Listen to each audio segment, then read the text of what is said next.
राधे राधे दोस्तों, मैं रुक्मिणी पांडे अपने यूट्यूब चैनल में आप सभी का स्वागत करती हूँ। मैं रोज़ भागवत पढ़ती हूँ। फिर चलिए स्टार्ट करते हैं।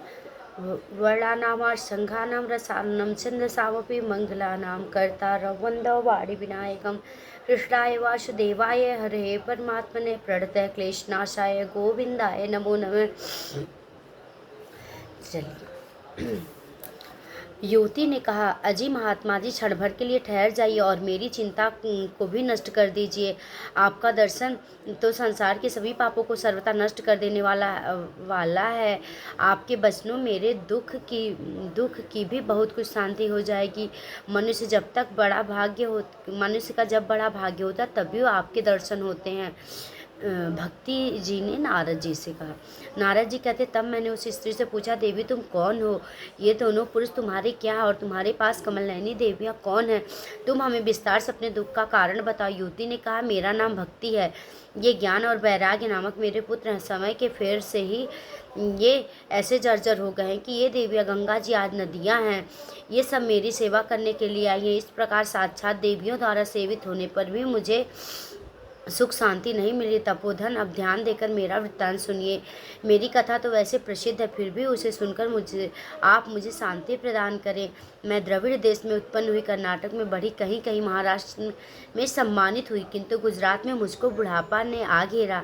वहाँ घोर कलयुग के प्रभाव से पाखंडियों ने मुझे अंगभंग कर दिया।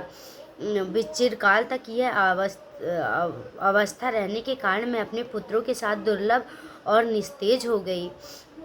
अब जब मैंने वृंदावन आई हूँ तब से पुनः परम सुंदरी स्वरूपवती नवयुवती हो गई हूँ, किंतु सामने पड़े हुए दोनों मेरे पुत्र थके मादे दुखी हो रहे हैं। अब मैं यह स्थान छोड़कर अन्यत्र जाना चाहती हूँ। ये दोनों बूढ़े हो गए हैं। इसी दुख से मैं तो दुखी हूँ। मैं तरुणी क्यों और मेरे ये दोनों पुत्र बूढ़े क्यों? भक्ति देवी नारद जी से कह रही हैं कि मैं ये युवती हूँ और ये दोनों मतलब मैं जवान हूँ और मेरे पुत्र मेरे सामने बूढ़े क्यों हुए? हम तीनों साथ साथ रहने वाले हैं, फिर भी यह विपरीतता क्यों? होना तो यही चाहिए था कि माता बूढ़ी और पुत्र तरुण।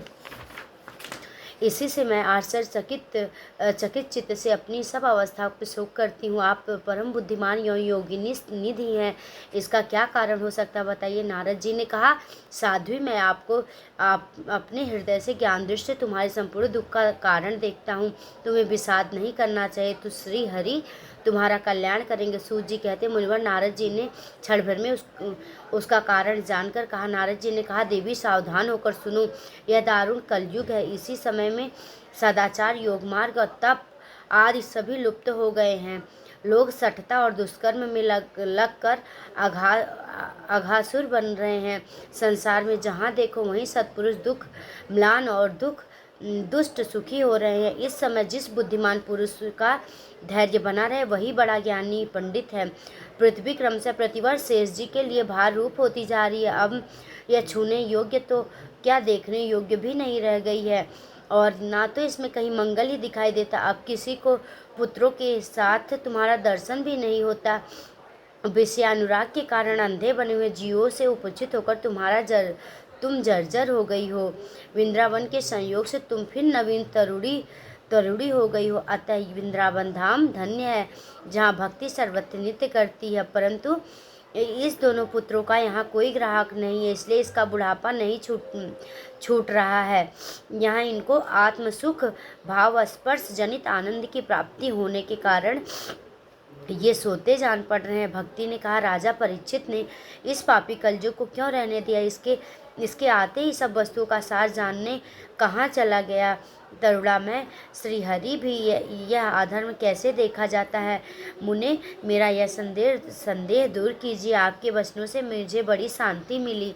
नारद जी ने कहा, बाले, यदि तुमने पूछा तो प्रेम से सुनो। कल्याणी, मैं तुम्हें सब बताऊंगा, तुम्हारा दुख दूर हो जाएगा। जिस दिन भगवान श्री कृष्ण भूलोक को छोड़कर अपने परम धाम को पधारे, उसी दिन से संपूर्ण साधनों में बाधा डालने वाला कलयुग आ गया। दिग्विजय के समय राजा परीक्षित की दृष्टि पड़ने पर कलयुग दीन के समान उनके शरण में आया। भ्रमर के समान सारग्राही राजा ने यह निश्चय किया कि इसका वध मुझे करना चाहिए, क्योंकि यह फल तपस्या, योग एवं समाधि से भी नहीं मिलता है।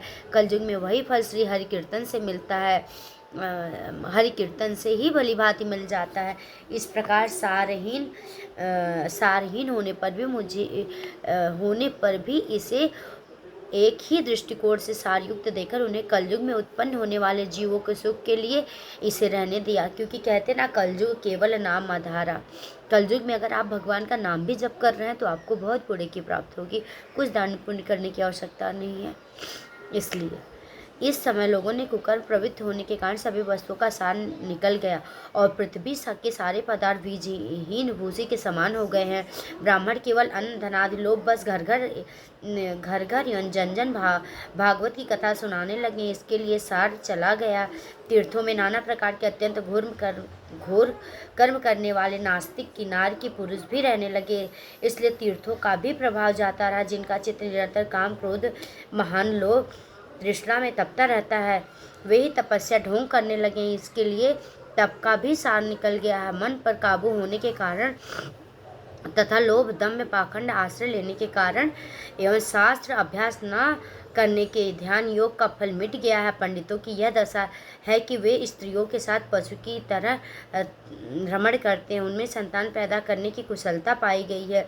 मुक्ति साधन में सर्वथा अकुशल है। संप्रदायानुसार प्राप्त हुई वैष्णवता भी कहीं देखने में नहीं आती। इस प्रकार जगह जगह सभी वस्तुओं का सार लुप्त हो गया है। यह तो इस युग का स्वभाव ही है। इसी कारण स्वभाव ही है, इसमें किसी का दोष नहीं है।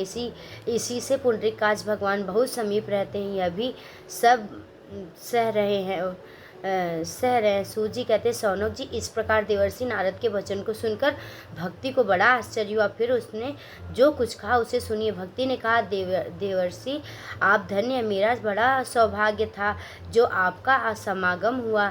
संसार में साधुओं का दर्शन तो समस्त सिद्धियों का परम कारण है। आप केवल एक बार का उपदेश धारण करके कयाधु कुमार प्रहलाद ने माया पर विजय प्राप्त कर ली थी। ध्रुव ने आपकी कृपा से ध्रुव पद प्राप्त किया। आप सर्व मंगलमय हैं, साक्षात श्री ब्रह्मा जी के पुत्र हैं। मैं आपको नमस्कार करती हूँ। राधे राधे। फिर नेक्स्ट वीडियो में कल मिलते हैं। दूसरे अध्याय में प्रथम अध्याय समाप्त है। राधे राधे।